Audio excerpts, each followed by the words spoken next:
Countries are made of people, so it makes sense that their interactions on the geopolitical level would mirror human interpersonal dynamics. But the reverse is also true. And this is something that is a reoccurring theme in my channel, and I will point it out every time that it appears because it's so prominent once you notice it. And that's the Hermetic principle of as above, so below, which means things on a large scale have parallels with things on a smaller scale. One of these things is resource positioning. So on the country level, it's really important that a country manages its resources correctly because energy is the most important thing when it comes to a functioning country. Because for one, we need electricity to power our homes and our businesses and our technology. The other form of energy that we need is oil, because oil transports things. It transports goods, it transports people, which are workers and paying customers. And in a sense, it allows money to flow directly. The other energy is food and agriculture. So the important resources to manage all have to do with sustaining. Electricity sustains pretty much our lives. I guess you could say it sustains being able to see in a dark structure, being able to communicate with people who are not in front of you, being able to communicate with people across the world, being able to make monetary transactions. And oil just facilitates transportation on a level that for the vast amount of history has not been possible without horses and boats. And obviously food sustains us as people. So energy management on a countrywide level is very important. I have a whole video on how countries do it both logistically and underhandedly. So now I'm going to talk about friend groups and how resource positioning is also relevant in friend groups, because friend groups, when it's just like 2 or 3 people, and I guess 2 is not really a group, but like if it's a small handful of people, you don't really need to think about resources all that much. If you are having a hangout, it's easy for even just one person to buy enough snacks for everyone. All you need is like a bag of chips and some drinks at the least. I mean, most people get like a pizza and stuff, and also a lot of the time people can pay for themselves. So it's really not a big deal, especially when everyone trusts each other on such a level that you know if you don't have money, you don't have anything to worry about. In larger friend groups, it gets more interesting because it's like the trust is still there, but if you have a friend group of like 15 people, then it's kind of hard for one person to pay for everyone. So there has to be a good amount of people with resources in a sense. Not that it's required. It's not required in a true friend group, but you will notice that the people who are, I guess, higher status in larger friend groups have the ability to provide more resources. And those resources, for example, are not just money, but also locations. And by that, I mean having a place to hang out is a valuable resource. So whoever's always throwing the party, whoever's always hosting the hangout, whoever knows the coolest spots to hang out, that's usually one of the more higher status people, and everyone else is like along for the ride. Another resource that is underrated is emotional regulation. There are certain people in a friend group who basically all they do is regulate people's emotions. And I would describe myself as that person because the friend group that I'm in seems to be, before I entered it, and I'm not trying to talk myself up, it's just more that I filled in a role that was empty because the friend group that I entered into, it really felt like there wasn't a person who could help people process their own emotions. And I noticed that like everyone in I have a larger friend group, that everyone in my friend group didn't really like talking too much about deeper subjects. And by that, I mean, existential stuff or their feelings that they've been dealing with or moral problems that they might have questions about. That's really a role that not every friend group has. If you have like a lot of friends who are aware, then maybe everyone in your friend group is like that. But if you have a lot of friends who are focused on other things like their career or their coordination on events and stuff, then it's possible that that could be lacking. Another thing I've noticed is that whoever is able to get, how do I say it? I guess drugs, like whoever has access to or knows how to get drugs is like also pretty valuable in a friend group. Even in high school, like knowing someone who knew someone or knowing a dealer directly is like pretty valuable because not that drugs like need to exist. I was actually very sober for like a good period of my life for like years. So And it's not like I'm addicted to drugs or anything. I just want to put that out there. I just do them. And I'm not trying to be like, no, I can stop anytime I want. I'm not an addict. Like I really am not.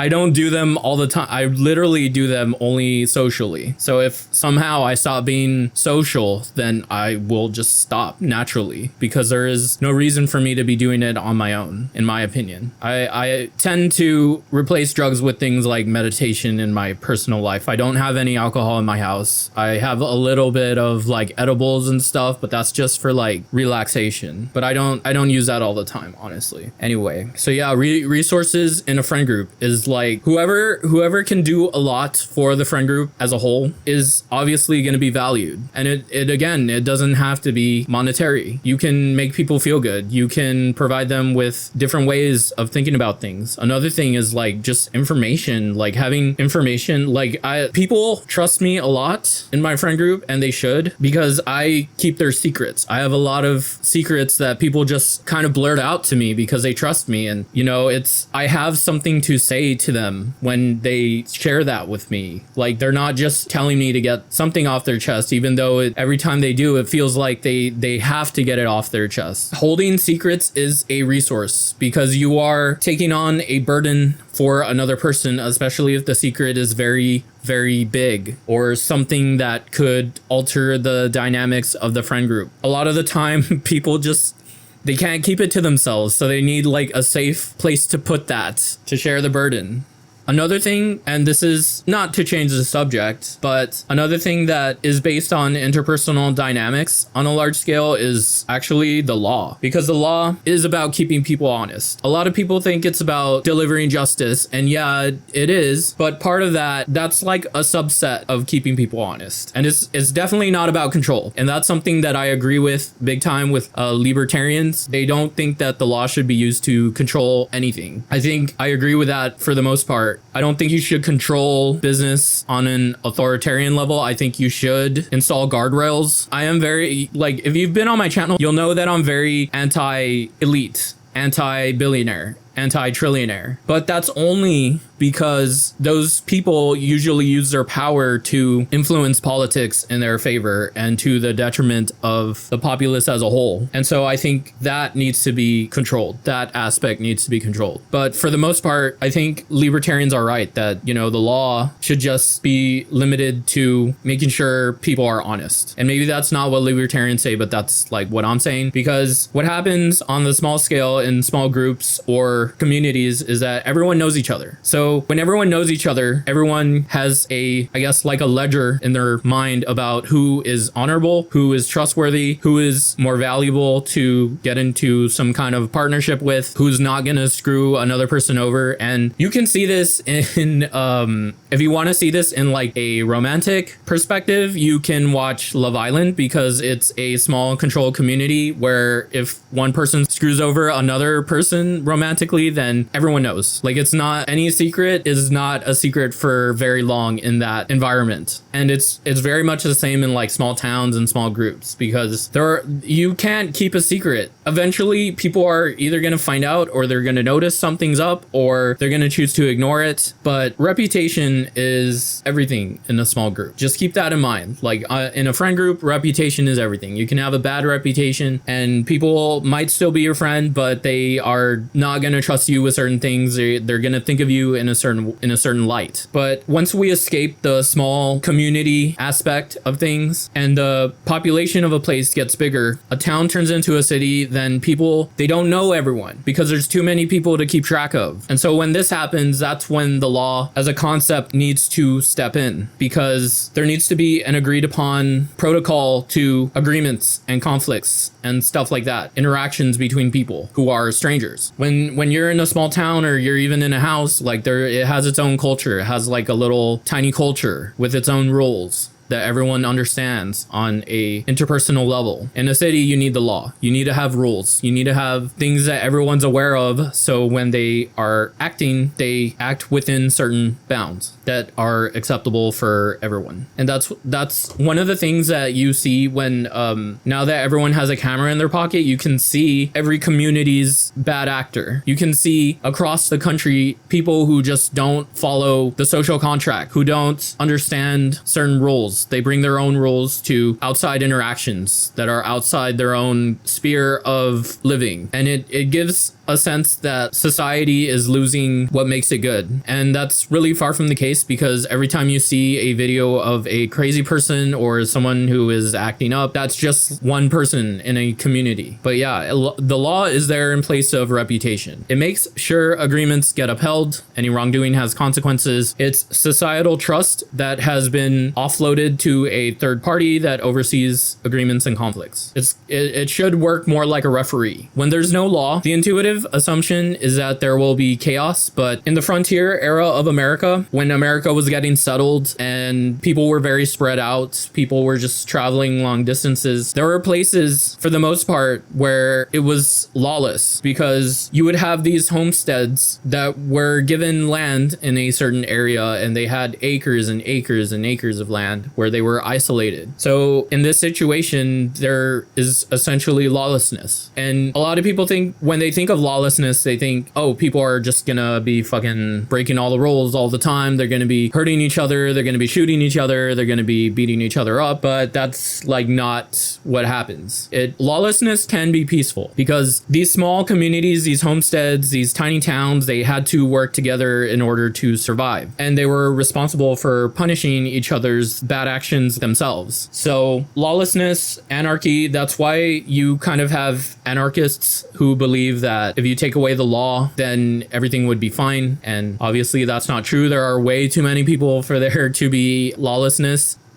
If you have anarchy in a small scale, that's fine. If you have anarchy on a large scale, that's a totally different problem, because then resources cannot be allocated competently. And it's funny because this is kind of like not related, but I was talking to someone one time who was associated with like a food bank that would distribute food to needy people, but they were ideologically anarchists as a group. And this person told me, oh yeah, like that, I really love hanging out with these people, but I mean, this group is having leadership issues. And it's like, yeah, I mean, they're anarchists. They don't want any form of control on themselves. And it's no shit that they would have problems organizing, because organizing essentially is turning an aspect of your own control over to another entity. But that's how society happens. You have to trust a larger institution to organize certain things. It's non-negotiable. And in this country, in America, we have to trust the government to allocate taxes properly, to tax people in the first place properly. And a lot of the time, all that doesn't happen, because a lot of people have voted in a way, or politicians have ran campaigns in a way, or they've even acted in a way that uses the law for control instead of upholding agreements and punishing bad actions. Examples are obviously how we've let the wealthy steal 90% of all the wealth in America, and they're only like 1% of the population. We've let a foreign country dictate what we do overseas. We let them control our speech. We let them control our media. It's very strange that we are letting this happen and we're enforcing it with law. So a lot of people are treating law like it's control, and that should not be how it is. And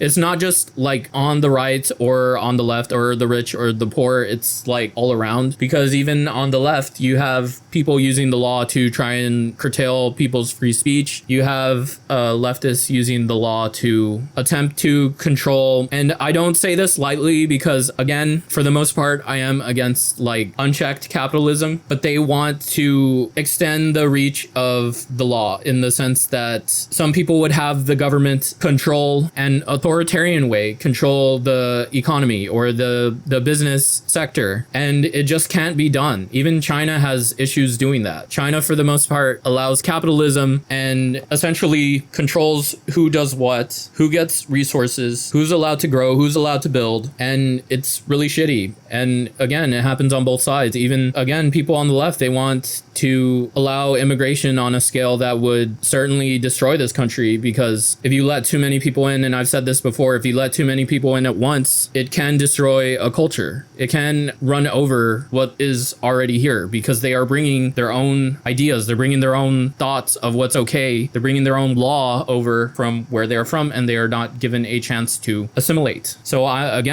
have to say this every time, I'm not at all against immigration. I am pro-immigration, but I am not open borders policy. I am not let everyone in at once. You know, whoever wants to come in, please come in. That's like, you wouldn't do that in your own house either on a small scale. You wouldn't just, everyone has a front door to their house for a reason. Everyone has locks on their door for a reason. So if you really believe everyone should come into the country without any question, then take the door off your take the door off your house, remove your fence, unlock your car, keep it unlocked. You can't just trust that everyone is a good actor, because it's just, I think most people are good, but I also think a lot of people are bad. And you do have to control society on a certain level for those bad actors. Or at least I should say not control, but like put up guardrails in a sense. Have a standard for those people. One of the things I keep thinking about is how people on a small scale, on an interpersonal level, they are cool for the most part. I've even met pretty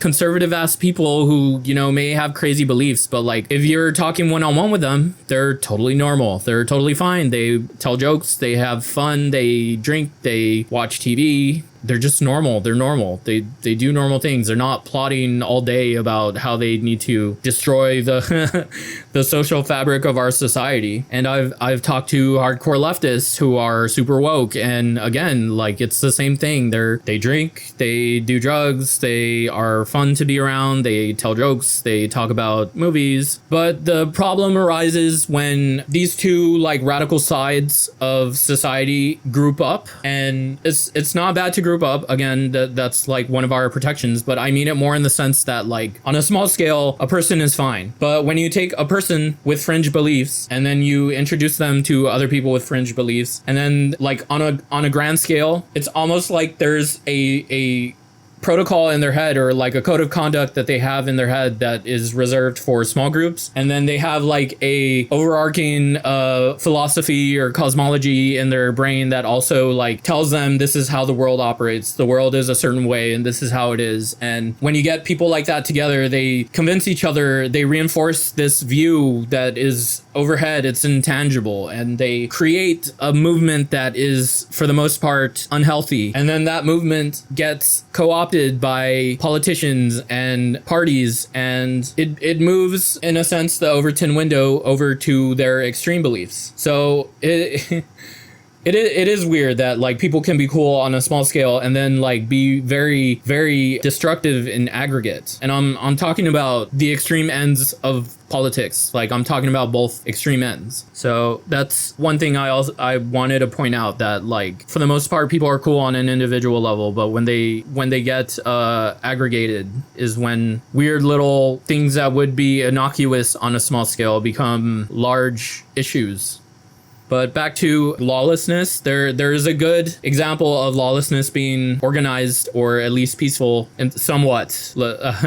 I'm saying somewhat, because in the frontier era there were mining towns and there were cattle towns, and one of those cattle towns is Dodge City. So what people would do is that the south of the United States would run their cattle. These cattle ranchers would move their cattle across the plains of America to train junctions like Dodge City, where everyone in the south had cows. They had longhorns, and people in the north did not have cows. So what would have to happen is that cowboys would have to herd all their cows all the way up to Dodge City, and where they would do auctions, they would sell all their beef, and then from there the people who bought the beef would ship it up to the north for people to eat beef with. So in these cities, in these mining towns, people were making a lot of money and they wanted to spend it, and they had guns to protect themselves because they were traveling. There were things they needed to defend themselves against, animals and people who would steal cows. And so you would get all these people in one area where there's a lot of money going. There's like brothels, there's gambling dens, there's bars, saloons. And a lot of the time there would be shootouts and there would be disagreements, but for the most part, everything would be handled fine. There would be lawmen there, and there was like a loose idea of law. They kind of had street justice, but it was based on like America's law. So it wasn't totally super lawless, except for this. There was one place, and I have not seen the show, so please don't tell me if something was wrong based on the show. I haven't seen the show. I just know about this place. And that place is called Deadwood. And in Deadwood, there was I believe it was silver. I'm going off my memory.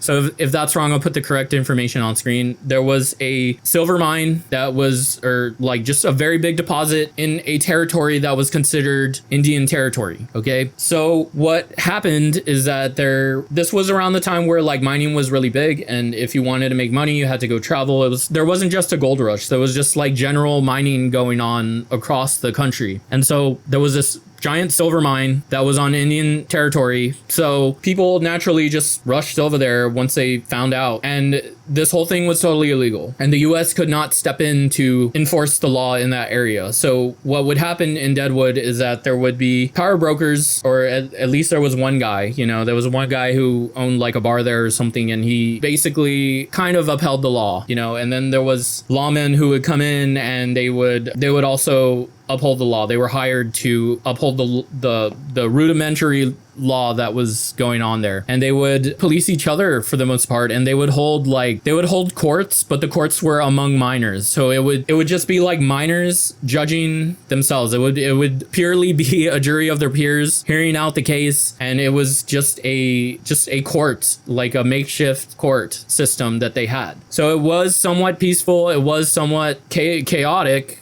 because there would be people who would come in with like guns, and they would try to, take over a person's mining area. But for the most part, problems got solved. And eventually there was so much money being made in Deadwood that the government actually was like, okay, we're just gonna like steal this land from the Indians, as we always do, and we're gonna formalize this area. So again, like, lawlessness isn't necessarily chaotic, but there will be people, if there is a significant enough amount of chaos, there will be people who rise up and they try to dominate and have power. They try to have power in that place, and they enforce that power. And one of the ways you see this on the grand scale is America, honestly, because if you think of countries on a giant scale, it's really just giant. It's almost like people. Like, America's one person, Britain is one person, and there's an anime that kind of shows this, that I forgot what it's called. I think it's Hetalia, but I'm sure there's like other anime that talk about this too. And I'm not going to talk about the anime. I'm just going to talk about this idea that if you think of America as a person, all our allies, each country is like one person. It's like a group of people who have come together and agreed on certain roles. NATO is almost like a friend group. But the thing is, there are other friend groups, and there are people who try to, and it's a lot like a friend group. When there's a conflict within a friend group, some people will be neutral and some people will take sides. And it's just the same on a geopolitical level. And America is the one who controls the resources. America is the most popular. America is the one who has everything to give out. They control who gets what. They control,